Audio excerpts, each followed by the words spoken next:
مخالفت برخواسته بود، دعوت مشابه به نادرخان که در آن زمان از وزیر مختار در فرانسه استعفا کرده بود فرستاده و از وی خواسته بود برای براندازی تاج تخت امیر حبیب الله کلکانی با وی یکجا شود.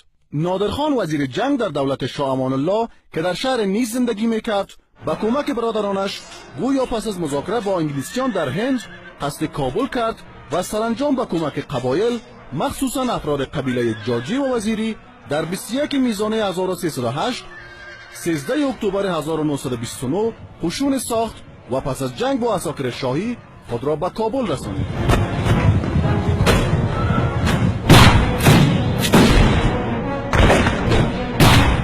ماه میزان همین سال ارگ کابل در محاصره قرار گرفت، در حالی که امیر حبیب الله خان منتظر رسیدن نیروهای کمکی از گردیز، ننگرهار، غزنی و کودامن بود.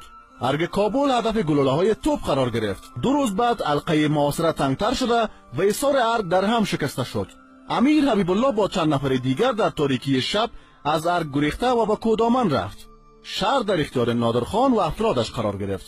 اما همه اینها مانع تحقق یافتن سرنوشت محتوم امیر حبیب الله خان کلکانی نشد. نادرخان حربه برای بدام انداختن حبیب الله کلکانی که حالا در جبل السراج به سر میبرد سنجید. نقل است از محمد اکبر حیدری برادرزن حبیب الله کلکانی که بعد از استقرار یافتن سپاهیان نادرخان در ارگ و تصرف کابل در جبل السراج سپاه بزرگ جمع شده بودند. پیردار احوال داد که یک موتر با بیرق سفید به این سو میآید. با آنها اجازه داده شد تا وارد ارگ شوند. نمایندگان نادرخان زلمای خان منگلی و شمس الحق مجددی بودند.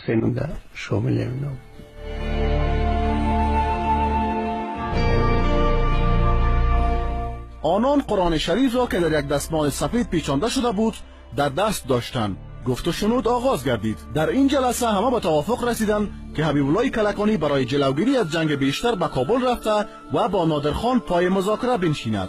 حبیب الله کلکانی هم پس از تصمیم نهایی جمعی به سپاهیانش که آماده حمله بالای کابل بودند ابلاغ کرد که چون نادرخان قرآن شریف را به دست هیئت روان کرده تا از جنگ جلوگیری شود، امیر صاحب روانه کابل می شود. نادرشاه پس از آمدن حبیب الله کلکانی به کابل و ارگ چند روز به او و هیئت همراهش استراحت داد. سپس محافظین و یاران حبیب الله را به زندان فرستاد. با سید حسینی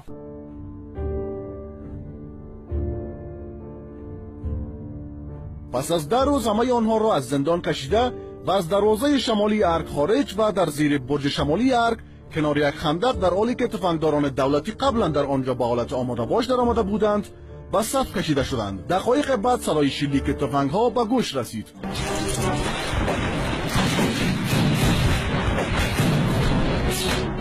حبیب الله کلکانی، سید حسین وزیر جنگ، برادرش حمیدالله، سردار علی، شیرجان خان وزیر دربار و یاران دیگرش بر روی زمین افتادند. فردای همان روز جسدهای کشته شدگان را به فرمان شاه در چمن حضوری کابل بر چوبه‌های دار آویزان کردند.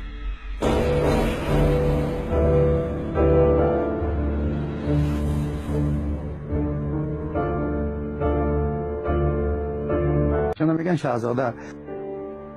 پس از اعدام حبیب الله کلکانی نادرشاه آرام ننشست و زن اول او یعنی بیبی سروری یا بیبی سنگری را که در فرهنگ فارسی دری نام و جایگاه دارد را همراه با 2 دخترش به زندان انداخت و برای 20 سال در زندان ماندند و سپس به بلخ تبعید شدند. در تاریخ آمده است افراد نادرشاه که اکثرا از نیروهای قبایلی غیر ساکن کشور بودند هنگام ورود و تصرف کابل به خانه‌های بسا کابلیان وارد شده و به غارت و اذیت مردم پرداختند. گفته شده افراد قبایلی حتی قالین‌های ارگ شاهی را با کار پارچه پارچه کرده و میان خیش تقسیم نمودند. در همین سالهای پسین گور دست جمعی حبیب الله کلکانی و یارانش در تپه مرنجان کابل کشف شد.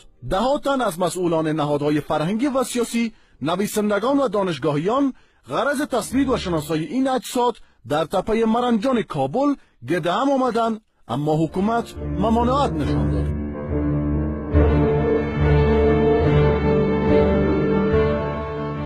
در این باره از تاریخ پس از تصویر کابل و غصب مقام سلطنت، نادرشاه با گروهی که وی را در کسب قدرت همراهی و کمک کرده بودند خلعت بسیار خوبی داد. وی با این گروه سرحدی که در مناطق جنوب و آن طرف سرحد زندگی می‌کردند امر داد تا سرزمین شمالی را چورو چپاول کنند. این دستور نادرشاه تحت عنوان سرش از من مالش از شما مورد تطبیق قرار گرفت و نسل کشی ها در شمالی به وقوع پیوست.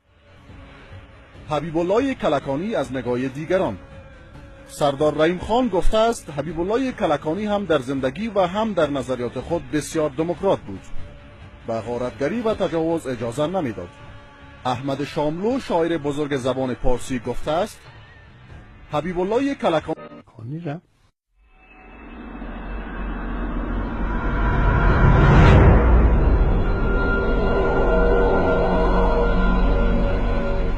شماری از اعضای خانواده شاه امان الله در قصر باقی ماندند، از جمله خواهران شاه.